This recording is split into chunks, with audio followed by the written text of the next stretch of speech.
All right, welcome back to the channel. It's your boy Fanon, and in this video, we're going to talk about what Team Crawford had to say about the Errol Spence Jr. fight, and in November, and I'm telling you, man, it is sounding extremely solid. Let's talk about that in this video.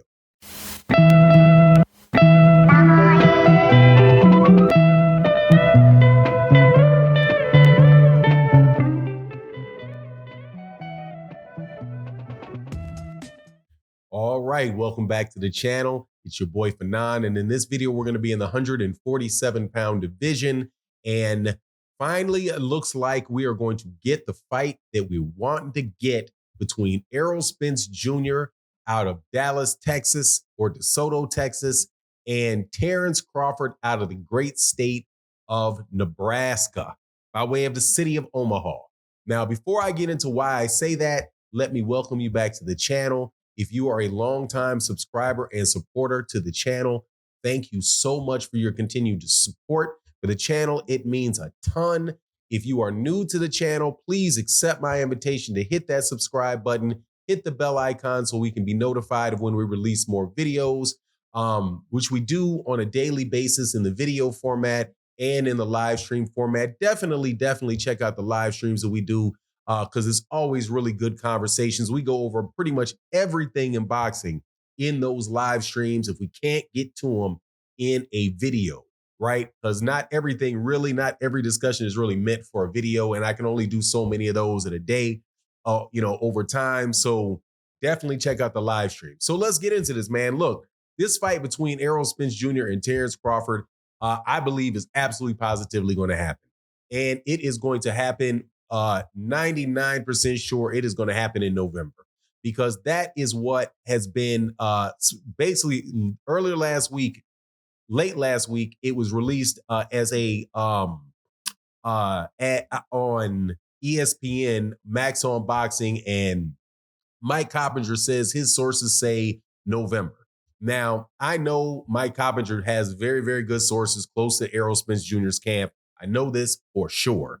And secondly, but most importantly to me, is that Terence Crawford's camp, a member who goes by the name of Bernie the Boxer, was on his live stream always. And I'm telling you, I say this every time I mention Bernie the Boxer, make sure you guys go subscribe to his channel. He comes on a somewhat regular basis and does live streams for the most part, but very knowledgeable guy in the sport of boxing, about the history of boxing. But he is someone that is actually in Terence Crawford's camp.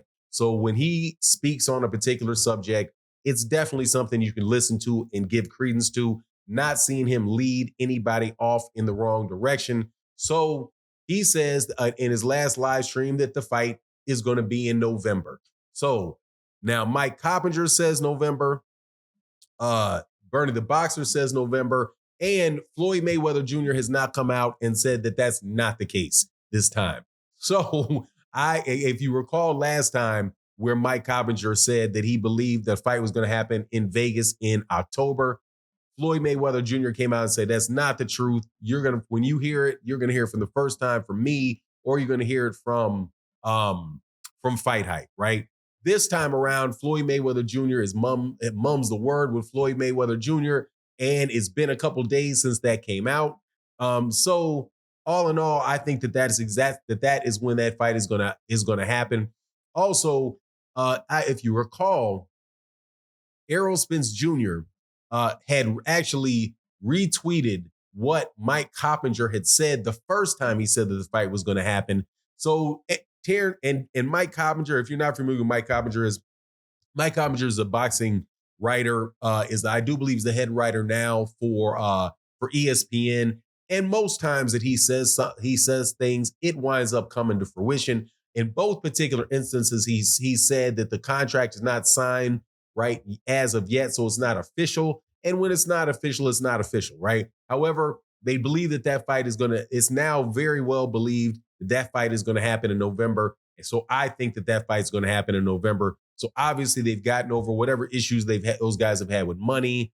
What Steven Espinoza from Showtime has said is that there's still things like little details of the contract to go over and to fix. What those could be, who knows? Could be things like percentages of how much you're going to get for Mexican television rights or European television rights, and right. I'm sure that there's a lot of different like little nuanced things that both of their teams have to go through just to make sure that every I is dotted and every T is crossed. But sounds like and looks like we're going to get the fight that we want. And that is an absolutely beautiful thing, man, because now we can go into talking about the fight as if, people have not been doing that for the last 4 or 5 years. But, once these two guys got up and, Errol Spence Jr. cleared out of his side of cleared his side of the street out like he said he would.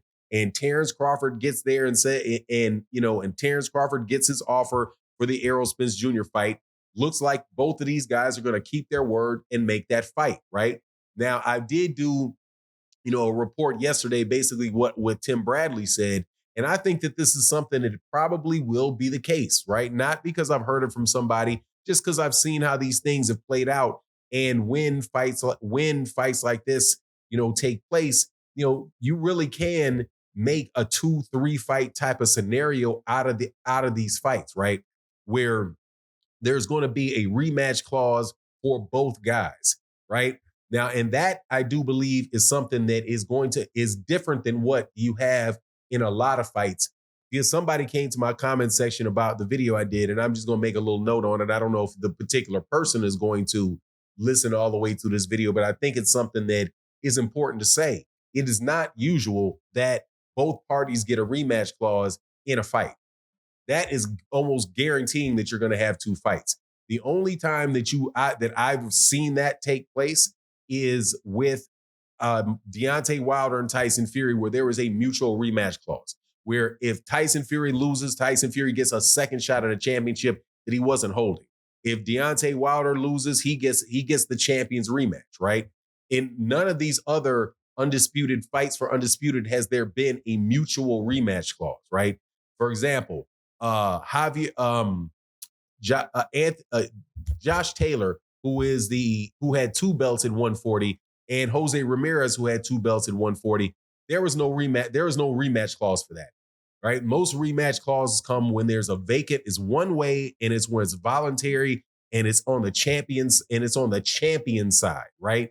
Or it could be in a situation where you have like Canelo Alvarez got a rematch. The rematch clause was one way against Canelo Alvarez and Dimitri Bivol, and it wound up that Canelo Alvarez was the one that got the rematch clause for a championship that was held by Dimitri Bivol. So there's different scenarios to how you can use the same tool in a contract. And if it is true that these guys both have a rematch clause, then that is a guaranteed two fight. That's guaranteed two fights. You're going to have to beat the guy two times, not once, which, by the way, definitely could help solve the problem of how much guaranteed money a guy is going to get for a fight. Because if you get one and you're out, that's all you have. But if you have two, then you have two guaranteed paydays. Makes it a whole lot more money on the table just by the nature of there being two fights, right? So anyway, I'm looking forward to it. I believe that the fight's going to happen in November. And now that Bernie the Boxer says, I got faith in what he says about what's going on in that camp over there. If he didn't believe it, he wouldn't say it because he knows full well people are going to quote him on it. Anyway, you let me know what you think in the comment section. With that, I'm out. Deuces.